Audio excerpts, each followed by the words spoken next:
The wheels on their marriage bus nearly came off. How did they manage to survive? Find out straight ahead.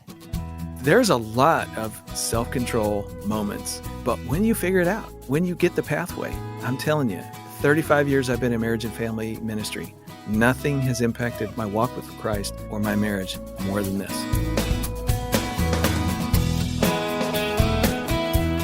Welcome to Building Relationships with Dr. Gary Chapman, author of the New York Times bestseller, The 5 Love Languages. Today, practical help for couples who are struggling. Ron and Deal will talk about the mindful marriage and how neuroscience and the Bible can help you stop the painful patterns in a troubled relationship. You know Ron from his writing about the blended family and answering questions about step-parenting. I think this new resource is going to be a great help to any couple who wants to build a stronger connection. You can find our featured resource at the website, buildingrelationships.us. And Gary, it strikes me this two-prong approach of understanding yourself and how you respond to your spouse goes right along with the love language concept.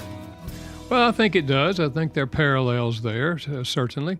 This book, however, is a really great in-depth study. I think any couple working through this book, it'd be like sitting down with a counselor and working through some stuff. So I'm excited about our discussion today. Well, let's welcome back the Director of Family Life Blended and President of Smart Step Families, Ron Deal. He's the most widely read and viewed author on blended families in the country. He and his wife, Nan, were married in 1986, and they've written this new book together, The Mindful Marriage, Create Your Best Relationship Through Understanding and Managing Yourself. You can find out more at buildingrelationships.us. Well, Ron, welcome back to Building Relationships. It's good to be with you again, Gary. You're a good friend, and always enjoy talking with you. Well, I feel the same way. Enjoyed writing a book with you earlier. We can mention that later, perhaps. But this book I'm really, really excited about. Well, Ron, I think there are many of our listeners who have never heard the story of your and Nan's struggle in your marriage, in which you really got to the place where you felt like things were falling apart. I've told my story many times, of course, with Carolyn, but tell us about that and the road that you've been on since then. You know, through the years, we have told many people privately that story, and on occasion, when it made sense, it's entered into my public teaching. But we just really felt like it was time to go all out. Not that we were hiding it all along, but that we just didn't really know how to verbalize the story. And candidly, we were still working on us in a way that we wanted to get further in our journey before we could really share it. And so 4 years ago, we went to our therapist, Dr. Terry Hargrave, who in this book, we tell everybody how he has been developing a strategy and approach to working with couples for many years, and it's used around the world at this point, but mostly the academic community is the only people who know about it. And we went to him and said, you know, you changed our life, and we're absolutely in love with everything that you've done. We've been teaching it and counseling and using it for years and years at this point, and we just want to share it with the world. Can we partner with you and your wife, Sharon, and can the four of us write this book and make it accessible for the average person? And that's what the Mindful Marriage has become. It is our testimony, Nan and I's testimony of our mess and how the Hargraves changed all that with their principles that they are now teaching and has been taught academically for years.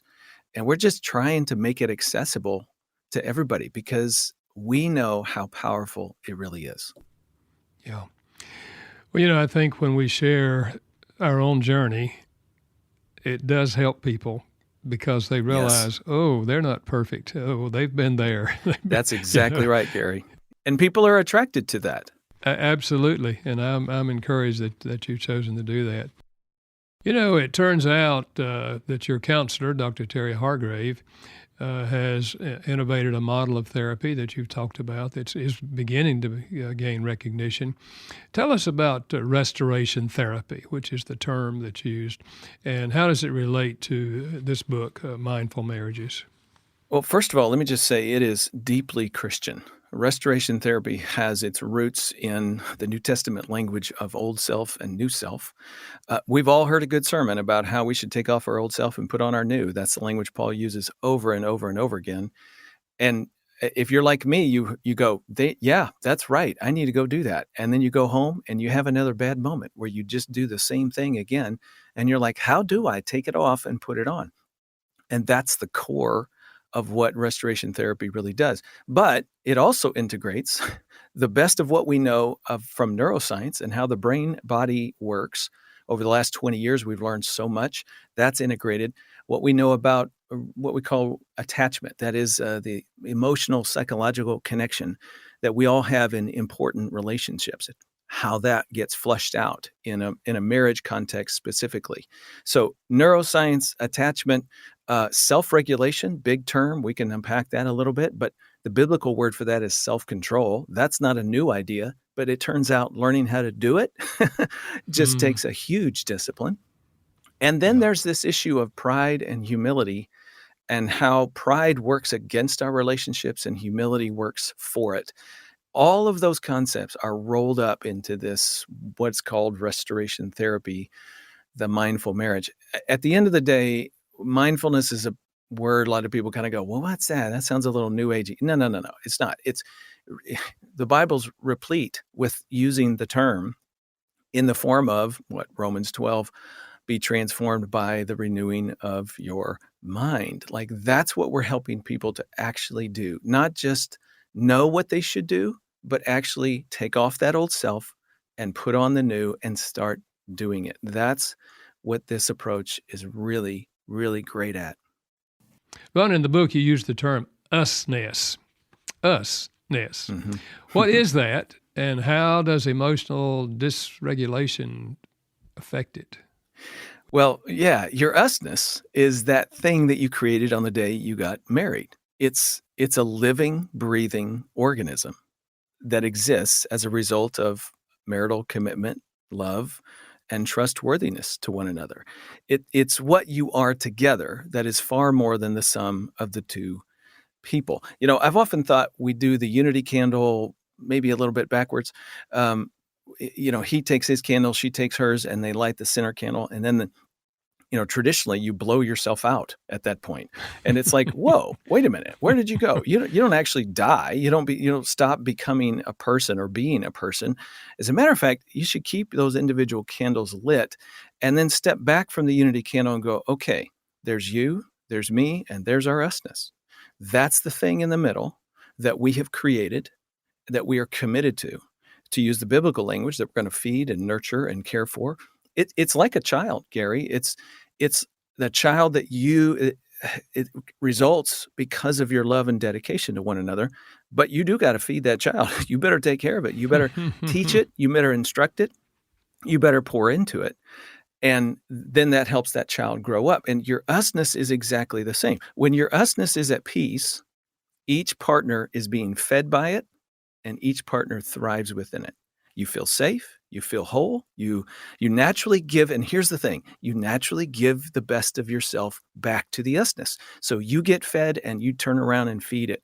But when your usness is in pain, here's what we know, that one or both partners is sort of neurologically dysregulated, and we can flesh that out in a minute. And essentially it means you feel insecure, you're feeling anxious about your worth, about how much they want you or how much you want them, and do you feel safe to give of yourself in this relationship?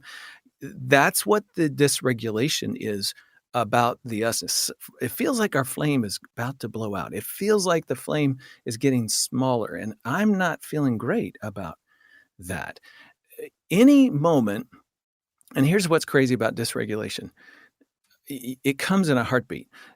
All of us listening right now who have ever been in any sort of close, intimate relationship, especially a marriage, you've had those days where everything's clicking and you are just loving one another. And then one of you makes a remark and in a nanosecond, you are against each other. It's like, what just happened in that moment? We loved each other. I made a comment. You heard something. Maybe I meant it harsh, but you heard harsh. And now you got your heels dug in and I'm defensive. Where did our usness go in that moment? We can all relate to this. There's something happening in those moments that brings out the worst of us. When we're at peace, it brings the best of us. When we're at pain or in pain, it brings out the worst of us. We all know it. We've all been there. We all feel it. And it doesn't mean our relationship is horrible. It just means that moment, something's off. Yeah. There is a beauty in that, and there is a challenge and an art to learning how to feed and care and nurture that usness in a way that keeps it at peace. Yeah. And it's a journey, right? Yes. Oh my goodness. Oh my goodness. And here's the thing I've learned about dysregulation. Everybody on the planet gets dysregulated. Everybody feels a little anxious and insecure and nervous, and another word is triggered, discombobulated, where you just don't feel like things are going well in your relationship, even if it's just for a few moments, or sometimes it's a season. For us, it rose to the point where Nan's like, I'm done. I don't know whatever we've got I don't want it anymore. I mean, that was our crisis moment in 2007 that led us into Dr. Hargrave's office. Yeah. And we tell that whole story in the book. Like, that was a huge dysregulated moment for us. Yeah. We all do this. We all know what it feels like. And the question is, why then, when that happens, I become my worst self. How do I stay in my Christ mature new self in those moments? That's what we are getting at. And so it really is core to how we do marriage. Can I jump in and ask you how bad it got? I know Nan said, I don't want, but was it, from your perspective, what were those days like? And, the darkness that you were in? Yes. Well, it was deeply frightening. At the end of the day, I can tell you now that she didn't really want a divorce. She didn't really want to leave. She was just so sick and tired of what we had that she didn't know how to live with it. And by the way, I really think that's a common experience. What I've learned is, we talk about in the book the two pillars that every relationship needs to have. It's got to have love. Love gives you a sense of identity, a sense of your worth and belonging and value in the relationship. But you also have to have trust. And trust gives you safety. It gives you a sense that I'm safe within your arms, within this relationship. Most people, long before they get a divorce, they fall out of safety with one another and then fall out of love with one another. I would say in 2007, Nan had fallen out of safety with me. She didn't believe that I was there for her, that she could count on me, that our relationship was being fed and nurtured. And, we were trying, and we had plenty of wonderful moments, but we had more and more and more dysregulated moments. And that just grew to a place where she was like, I don't know how to live with this. So she didn't really want to end our marriage, but she didn't know how to live with it either. And so it was that moment of, and of course that hit me between the eyes. Like, oh, wow, I knew we were struggling. Didn't realize it was that bad on your side. I don't think it's that bad. Which one of us is, now we're arguing about how bad we are. That's a fun little place to be. And so it was like, clearly something's got to change. Clearly we need some outside help. And that's where we saw it. I will say this. I didn't think we were that bad off. Now you can go, was that denial? Was that, and I've learned that I'm really good at counter blame. So in my mind, it's not nearly as bad as it is in her mind. And so I can make her the problem with that. Mm-hmm. And that's what I did initially. And it was only when I ended up in Terry's office that I began a journey that he unfortunately and fortunately forced me into, where I had to look deeply into the mirror at my own pride and discover that, man, I'm blind to me. And if I don't wake up, what Nan and I have is just going to keep getting worse. And Nan had a whole side on, she would tell you she had a whole lot that she had to work on too. This is not a one-person problem. This was a two-person problem. But I was not willing to look at myself until that moment. Yeah. Because by nature, all of us, when a situation like that, we're really thinking Mm-hmm. It's the other problem. It's the other person. if they would change. But you're right. It has to be both of us, because we're the usness is there. Exactly. And we're both responsible for our usness and to it. Yeah. Now, you talk a lot about neurology of interpersonal relationships. Explain that, and why is it important? Well, I think there's the experience of, having bad moments and just becoming upset or angry at your partner or critical of them or feeling their criticism and you get defensive. Like, those are the words that we all put on it. But in the last 25 years, we've learned what's going on below the surface. That is, what's embodied in our mind, body, and brain. And it kind of goes like this. As we experience moments in our childhood and adulthood where we don't quite feel loved or don't quite feel safe, those two pillars we talked about, when one or both of those is off, either from how we were parented, moments at home, or an early relationship, or maybe even a first marriage, that our brain writes a little story about what that means for us. Oh, what this means is this is Ron's story that I've learned about myself. What this means is the way Ron shows his adequacy is by excelling at his work, by performing really well, by doing his best. And so I was driven, and I drove so hard at my work and career and life and marriage and trying to be a good husband and father all at the same time. But at the end of the day, the husband part really suffered. And that's what Nan was really reacting to in a big way at that season of our life. And what's that about for me? Well, for me, it's about, I don't want to feel inadequate. I don't want to feel like I'm not enough. Well, what's that about? Well, that pain came from the question that I had in my childhood about how I get my dad's love. And he had high expectations, and he was an evangelist and a wonderful man. I had great parents.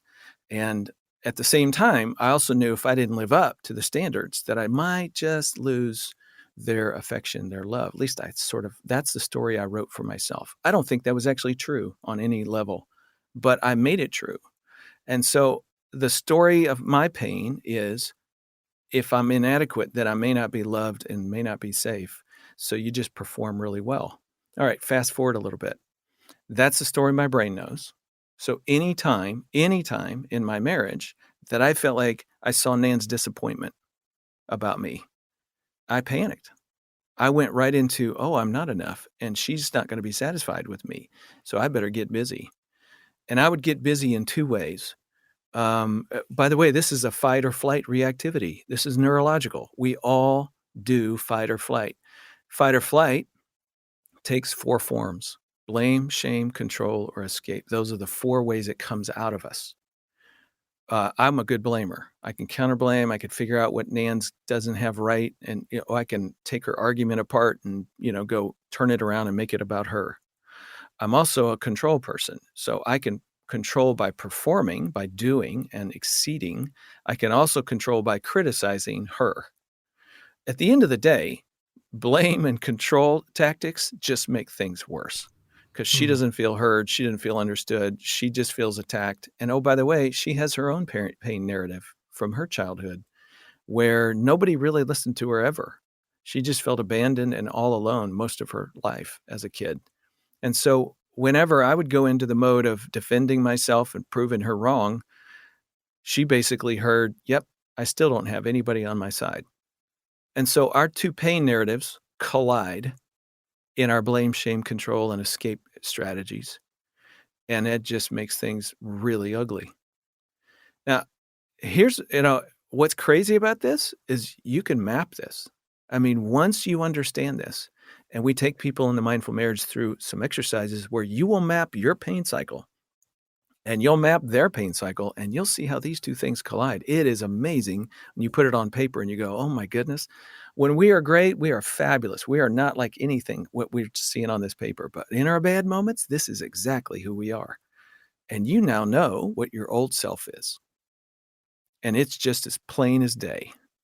Now you have the challenge of saying, how do I take that off and put on self-control and become what God has designed me to be? And we lead people through that process of discovering how you move toward peace. But the neurological component here is important because at the end of the day, here's what it is. Your brain wants to do what it knows to do. And you have to overcome that by renewing your mind. Now, notice what I just said.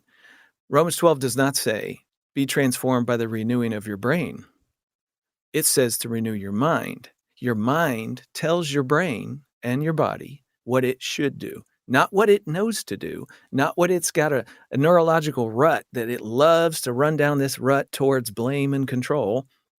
But this time, Ron, we need to move towards compassion and kindness and softness and gentleness and take off the blame and control. That's my mind telling my brain how to act. And that's when we get transformed. Like all of a sudden, that old neurological self is slowly being pushed away. My sinful nature is being pushed away. I mean, that's what is transformative. And we're just amazed at how far this has brought us, not just in our marriage, but at the end of the day, this is helping me walk with Christ. Yeah. I think many of our listeners, and maybe most people, really don't think about the neurological aspect, and what you're calling the pain narrative. Mm-hmm. We just know how we're responding, but we don't know, the part that the brain is playing in all of that. So I think that alone is very, very helpful to people. And I'll just add this, Gary. It is a fascinating endeavor. The point is, this is a part of me, and it is my job to manage me. Once I identify that neurological component, if you will, to my old self, then it's still my job in humility before God to start managing that. Most of us spend our entire life, as you said earlier, very insightfully, by the way, most of us spend our entire life trying to get our spouse to love us or do something different in such a way that the pain I feel goes away. Now notice, that is Matthew 7. That is me focusing on the little tiny speck in your eye while I've got this huge log in my eye that I'm totally ignoring. And so I obsess over the speck in your eye. Well, that doesn't help either one of us deal with the log. I can't get Nan to love me in such a way that I feel adequate. She can't love that into me. It's not up to her. It's up to me. And I really think this is so vital to the Christian walk and how we portray our lives with one another in marriage, that I'm just telling you, I don't think we talk this talk very well. We inadvertently sort of blame the victim. We say to the spouse, well, what can you do to help Ron not feel inadequate and insecure about himself? Well, she can be kind and nice and do certain things that help me. But that is neurological. It is in my brain. It's embodied in me. She can't love it out of me. It's inappropriate for us to assume she can. What needs to happen is Ron needs to take responsibility for Ron. And that's when I can grow up in Christ. And so as this message pours out, it's sort of like, wow, okay, stop blaming the victim. Ron, start dealing with yourself. I said at the beginning of the program that this reminds me of dovetails with the love language concept. It also dovetails with what I've heard Gary say through the years, and that is marriage is a lot of work. It takes work. And we often think, well, we love each other. We're compatible. It ought to be, bonbons and cotton candy all the time. And it's not. It does take work, doesn't it? It does, Chris. And I'm so glad you brought this up because, Gary and I wrote a book together, Building Love Together in Blended Families, where we apply some of the smart step family principles I have with Gary's love languages. In our book, this actually is a bonus section that we have some bonus material online that people can get for free. And we write about how people misuse your love language principles with what I'm talking about. How many times have you heard somebody say, well, my love language is, and you got to get my wife to love me that way?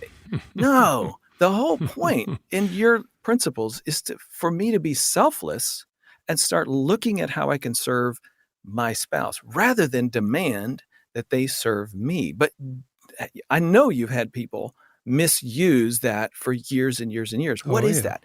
That is what I've been talking about. We want the other to love me in such a way that I don't feel any pain in my heart and life anymore. That will never, ever work. I'm the one who has to deal with the log in my eye. And here's what Dr. Hargrave has taught me. There is a quick fix about, oh, if you'll just, love me in a certain way, then my log will leave my life. Well, no, that's like cotton candy. Your spouse can make you feel good for a few minutes. But what is neurological in your brain, embodied in your soul, you are going to hang on to until the day you reckon with it, until you start taking charge of it. It's not even up to God. And let me explain that. We all know better than we act. Why is that? Because we understand God's will for our life, but that doesn't mean we actually do it. Discipleship is about me aligning my will with God's will. That's when I get transformed. That's when God's really in charge of my life. That's when I make him king, is when I align my will with his. And that means I have to deal with what my body, brain, soul wants to do. So until I take charge of that, I'm just going to walk around with a log in my eye, blaming everybody else for all the stuff they do wrong that makes me what I am. And that is a losing game for any marriage.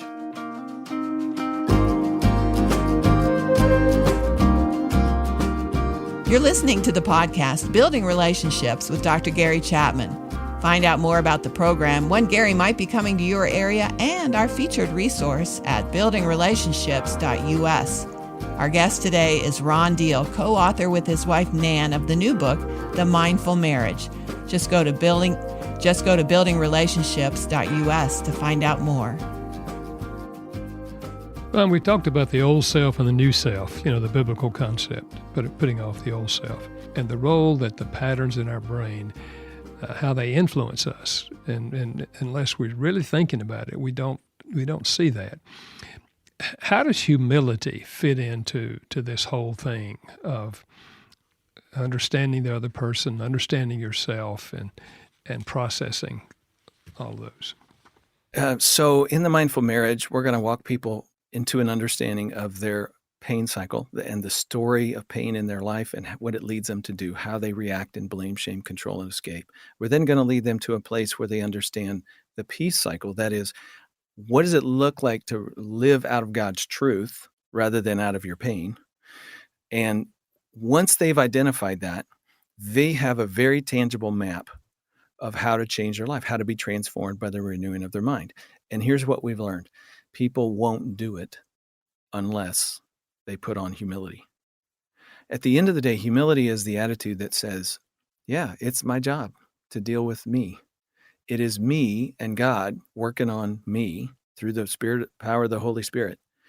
And unless I bow the knee to the King every single day and say, Lord, help me, I won't actually change what I do. I'll just stay stuck in it. I may have the greatest knowledge. I got this map in front of me. I now know me better than I've ever known me, and I won't change anything in real life because I still think in pride that I don't deserve this, or I deserve better, or it's somebody else's fault, or, whatever it is that pushes it away from me. Humility is that posture that says, I'm getting really serious about who I am, and I'm bringing that before God and asking for his help. It's what activates the change in us.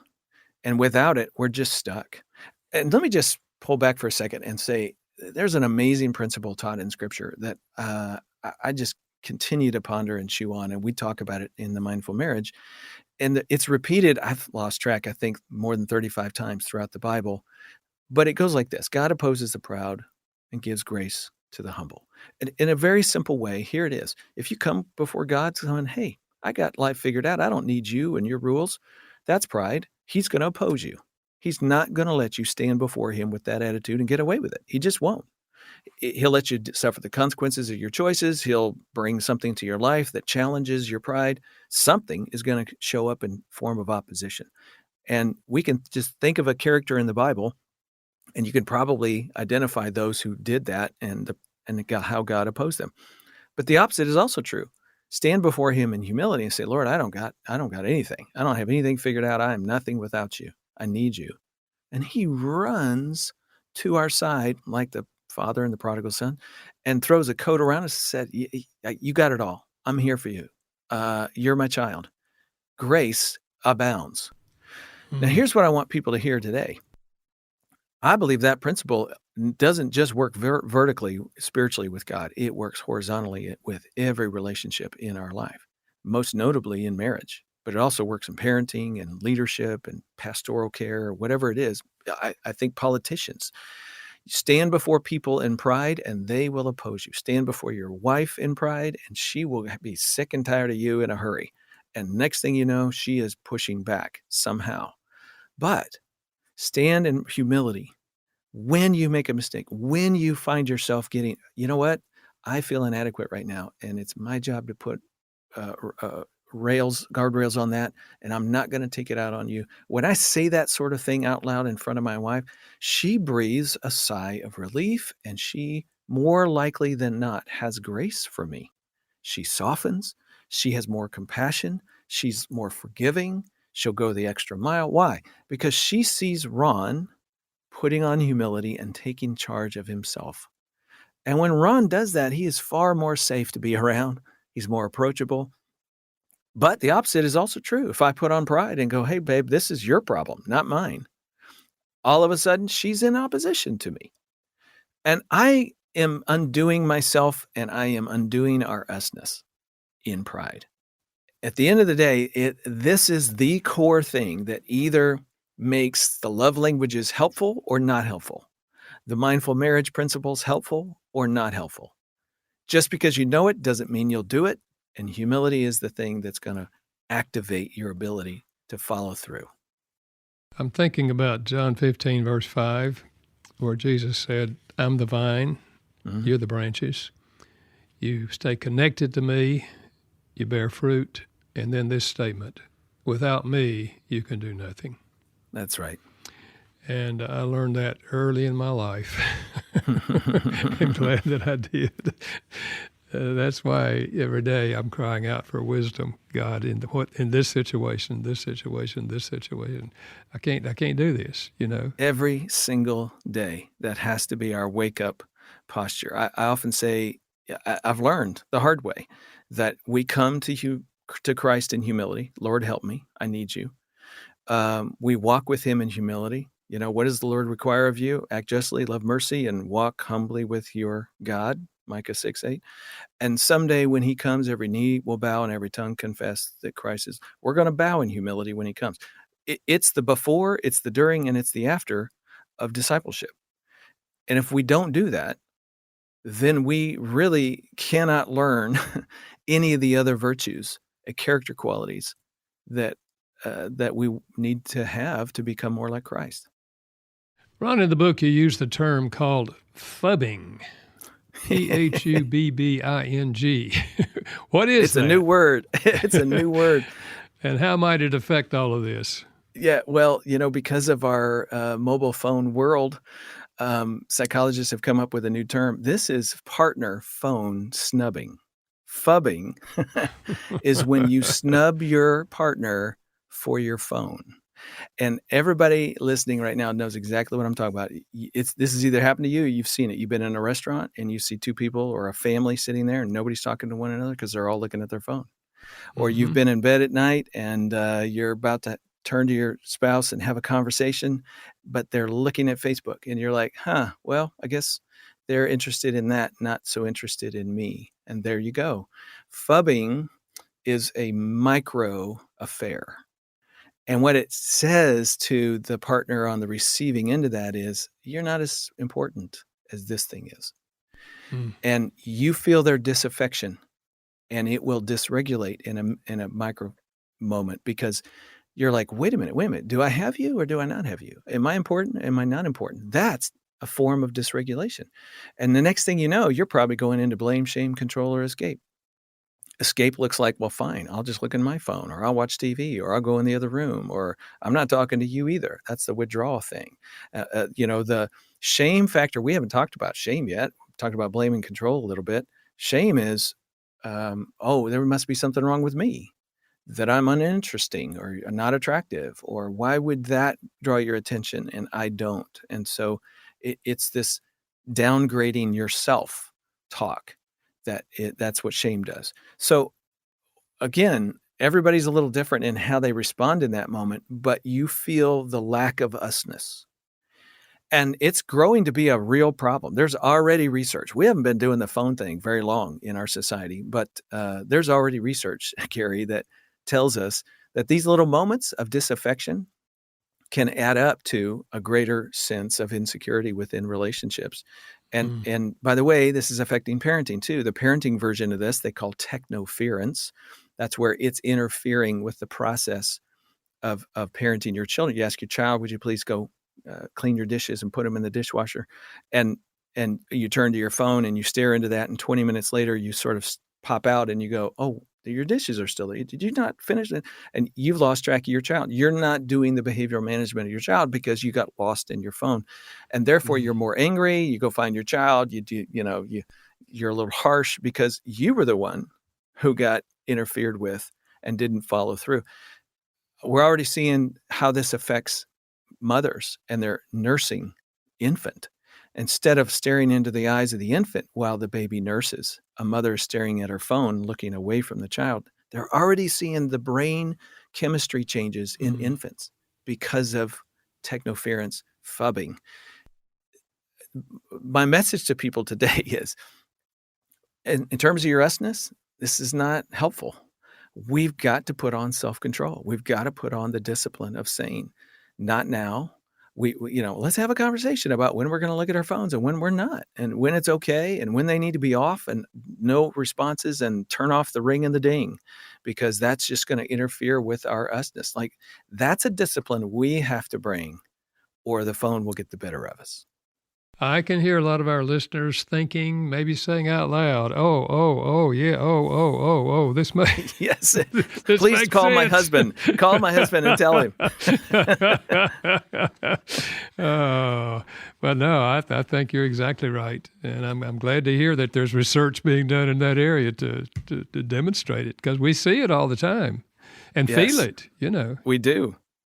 Ron, is there a way to know what my dysregulation or my style of reacting or interacting with my spouse is? Yes, absolutely. The book, The Mindful Marriage, is going to walk you through a process. It's a little bit of a workbook. There's some working exercises in it, and it's very revealing. And I guarantee you're going to learn a lot about yourself. So that's one way. Just get the book and start in. But if you want to just do a quick assessment, we've pulled the assessment out and we've put it online. People can go to worthypub.com/assessment. That's worthypub, as in Worthy Publishers, who's doing our book, .com/assessment. And you're going to be able to figure out your reactive coping style. Every person on the planet does this. And we've talked about blame, shame, control, and escape. You're going to sort of discover which you're prone to. And I'll just tell you, some people just do one for the most part. Some people are all four. Nan would tell you she's all four and that she does them all really, really well. I have a couple of them that I'm exceedingly good at. You'll discover who you are. And here's the interesting thing about it, and the important thing about this is, like, once you identify that, you can start seeing it show up when you're driving down the highway and somebody cuts you off and you do the quick, there's one of your four is going to show up right there in that moment. When a child disobeys or disrespects, you're going to feel that dysregulation. When you feel like you've lost connection with your spouse or a family member, or your mother offered another criticism, you're going to feel it and you're going to notice this thing showing up in you. That's the beginning of the journey to saying, that's my old self. Lord, how do I find my new self and put it on in this moment and take charge of this pain? Because that's where the discipline comes in and where we get transformed. And so the work starts just by doing that little assessment. I think that'll be helpful to a lot of people. Let's just reiterate those four main ways. You've mentioned them a couple of times, but let's make sure our listeners hear the four main ways that we respond. Yeah. So in context, a lot of people have heard about fight or flight, reactivity in the brain. And yes, fight and flight takes on four reactive expressions. All right. That's what these coping styles are. And they're blame. That is, there's something about you that's making me feel what I'm feeling. Shame. There must be something about me that makes me unacceptable or unlovable.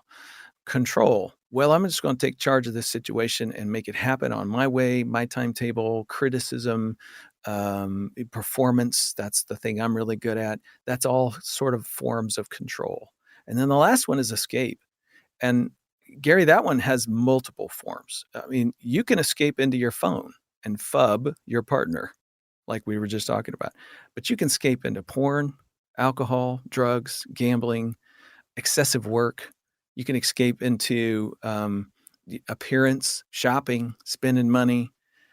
Those are all forms of I run to something to try to rescue me from the pain that I'm feeling in our usness. Again, blame, shame, control, escape seem to be, on one level, they seem to be helpful, but all they do is mask the pain and actually just create more difficulty, because now we're bringing something negative back into the usness. And it's not just what triggered us, but it's now what we're contributing. And it just escalates in all the wrong directions. Well, one of the most powerful aspects, I think, of the book is how you're so vulnerable, you and Nan, and dealing with your own pain cycles. We talked about this a little to begin with, but why are you so honest? Yeah. Well, it's a good question, Gary. And honestly, I think our profession has not done a good job of this. I see pastors and marriage and family teachers and Bible teachers who maintain a really good image. And I get it. I did that for a long time. I kind of think we think we're going to lose our ministry or something. But at the end of the day, what's attractive about humbling down is that other people go, oh, it's not just me. If that's Ron and he's that guy doing that thing, writing those books, doing that, speaking that, whatever, then it's not just me and I'm not so horrible and we're all on this journey together. And I just think the church needs this desperately. How is it that we've had so many high profile church leaders fall in the last 10 years? Pride. And we sort of let them get away with it. And nobody's saying we got to be humble. Every single one of us has got to fall on our knees before the Lord every single day of our life. So Nan and I, through our journey, we've just decided we're going to be real. We're doing a mindful marriage conference for churches. And in that conference, often we are working through on stage something that happened while we traveled to that event. Because travel happens to be one of my triggers. And so I kind of get dysregulated and then we have to deal with it. And we've decided we're not going to be phony. We're going to be as real as we can be and show people how we're making use of this in real time so that they too can find hope in that and find the ability to emulate it. And so I just think it's time we lead out. And here's the thing I've learned, and I know you know this, Gary, I'm preaching the choir right now, but when somebody is vulnerable and honest and humble first in a small group, in a Bible study, in a church, when somebody goes first, other people will immediately follow. Yep. But if nobody goes first, everybody pretends and everybody Yep. keeps the face and the appearance and we lose the deep intimacy and connection that God wants us to have as his children. And so somebody's got to go first. I fully agree with that. Now, we talked a bit earlier about how people can misuse the 5 love languages.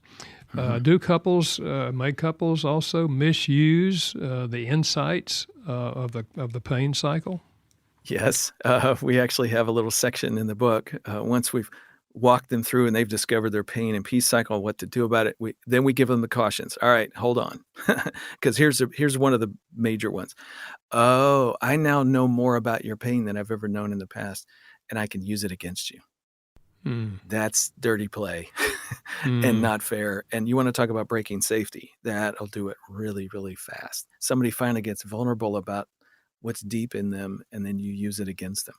And the other thing that we sometimes do, and I'm guilty of this one, I gotta manage me, is I sense her dysregulation, and I'm like, I want to point that out to her. I want to help her with her. What is that? That's control. Yeah. That's my control thing kicking in again. Yeah. No, it is not that's not my job is to be compassionate about her pain and curious about her pain, but to not take charge of that pain. So there's a lot of self-control moments.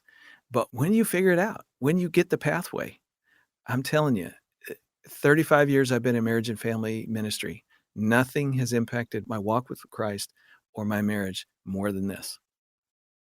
Well, Ron, as we come near the end of our time together, let's talk a little bit more about how we can help the church be more open to the kind of things we're talking about here and understanding, the brain and all of these things and how they affect us, even though we're not even thinking about it so much of the time. Yeah.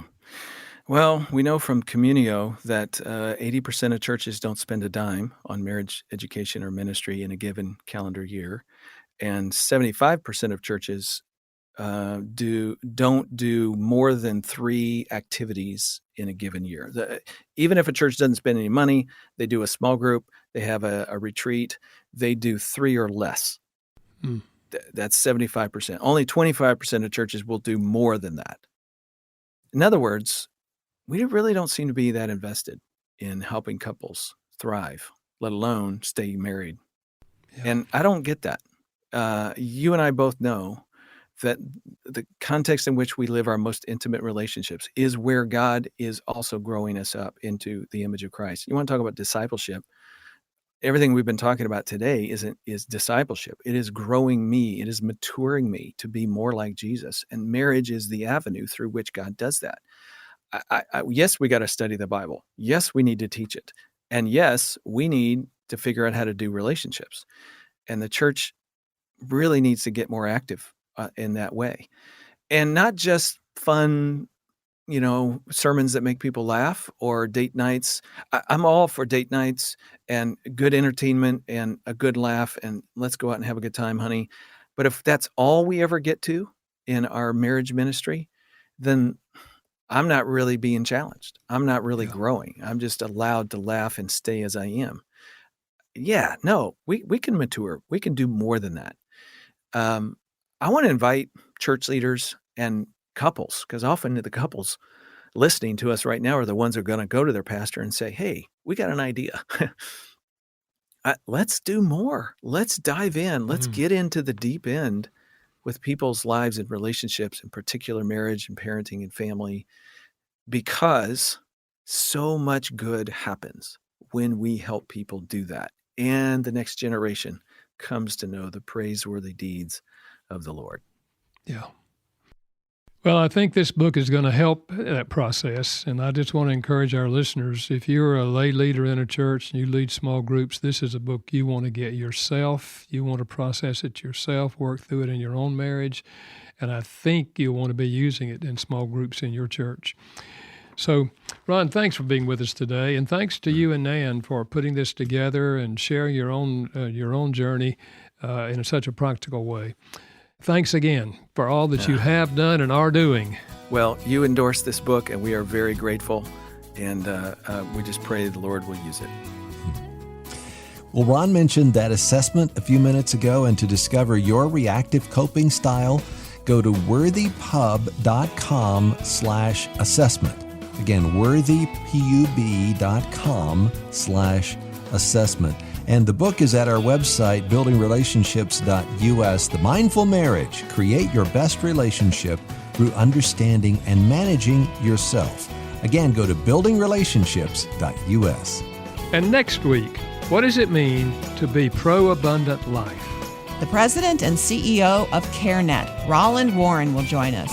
A big thank you to our production team today, Steve Wick and Janice Backing. Building Relationships with Dr. Gary Chapman is a production of Moody Radio in Chicago in association with Moody Publishers, a ministry of Moody Bible Institute. Thanks for listening.